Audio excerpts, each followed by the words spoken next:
From the depths of space comes the strongest man on Earth. First, there was the Minoan culture, which translates as "we of Noah." And then there was the Mycenaean culture, which translates as "we of Cain."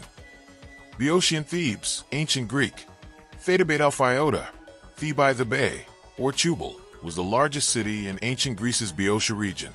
It lies on the foothills of Mount Tmessus, was already referred to by Homer as the city of the seven gates, Thebe Heptapylos, and was the most important center of the Boeotian League in ancient Greece.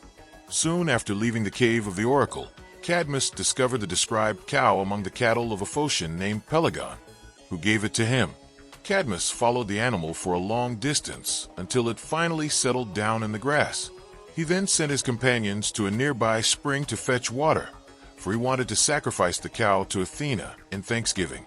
However, the forest where the spring lay was inhabited by a dragon, said to have been descended from Ares. The dragon killed the men sent out.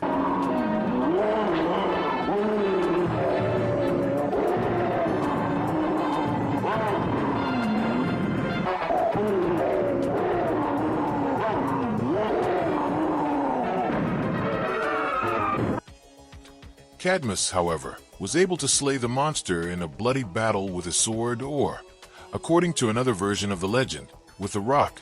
Then Athena appeared and ordered him to plant half of the dragon's teeth in the ground.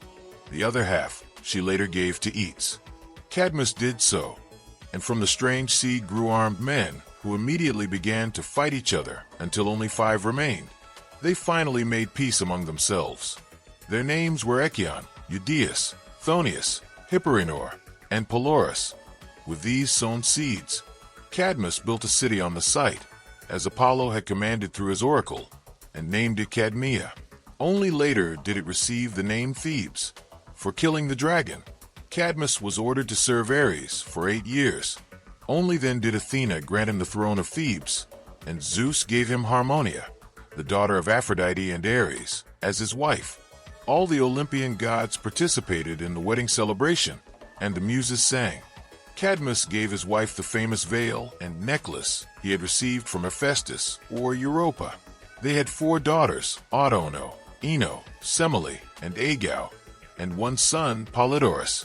Cadmus married Harmonia, daughter of Aphrodite, and had 4 daughters and a son. He handed the throne not to Polydorus, but to his nephew Pentheus. One of his daughters, Semele, was seduced by Zeus, resulting in the birth of Dionysus. Pentheus was a tyrant and tried to prevent the deity's cult, but this angered the Theban women, who gathered on Mount Cithaeron and killed Pentheus.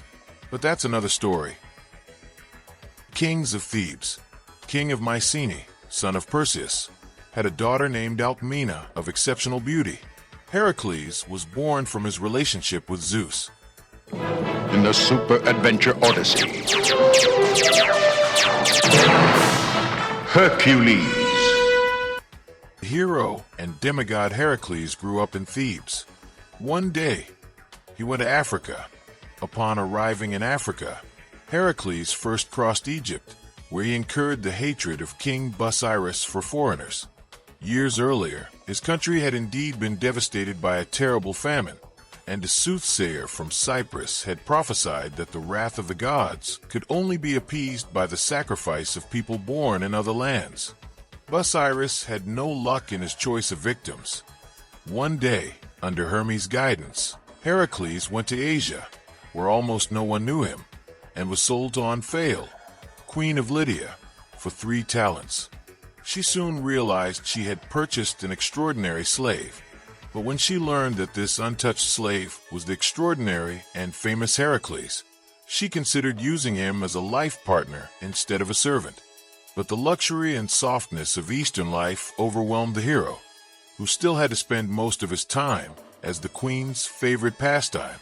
She loved to play in her club in his lion skin, and she enjoyed dressing him in women's clothing and employing him in wool spinning. After 3 years on this path, Hercules decided to bid farewell to this life, so unsuitable for a hero who had chosen duty as his own reason for living, and to leave Omphale forever. Hercules set out to punish all those who had mistreated him in any way. His first victims were the 2 Borati, who were surprised as they returned home after winning 2 athletic competitions. Hercules beat them to death with a regal, but immediately repented of his actions and personally buried the bodies of the 2 young men. A short time later, at Tarinto, Heracles gathered a group of armed comrades, including Iolaus, Oikles, king of Argos, Peleus, and Telamon, to wage war against Laomedon with only 6 ships.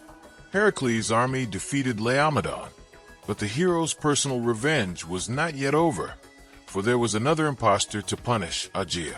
He was killed along with his entire army. The death of Aegea and her men aroused the anger of their allies, who moved against the hero. Heracles invaded their territories and destroyed them one by one, beginning with Nelio, king of Pelo. One day, unaware that the centaur's blood was actually poisoned by the arrow Heracles himself had thrown, Diana sent him a garment soaked in this poison, and the hero wore it to celebrate the Thanksgiving rites. As soon as the fire was lit on the altar and the poison with which it was impregnated was heated, a burning pain entered his veins, and he, powerless for the first time in his life, could only endure the agony by desperately killing the Lycus servants who, unsuspecting, had brought him the fatal garment. With his remaining strength, Heracles uprooted some trees and built a pyre for him to burn, but his son Ilo and Iolio lacked the courage to light it. So Heracles was forced to ask a shepherd named Philotet to do it.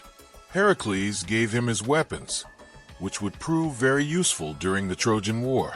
In the Odyssey, Nestor states that Philotet was among those who returned home safely after the war.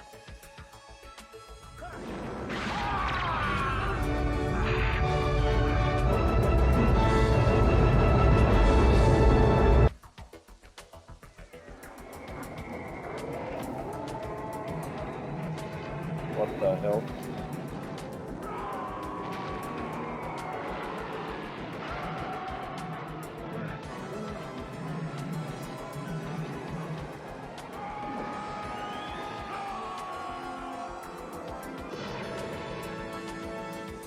What the?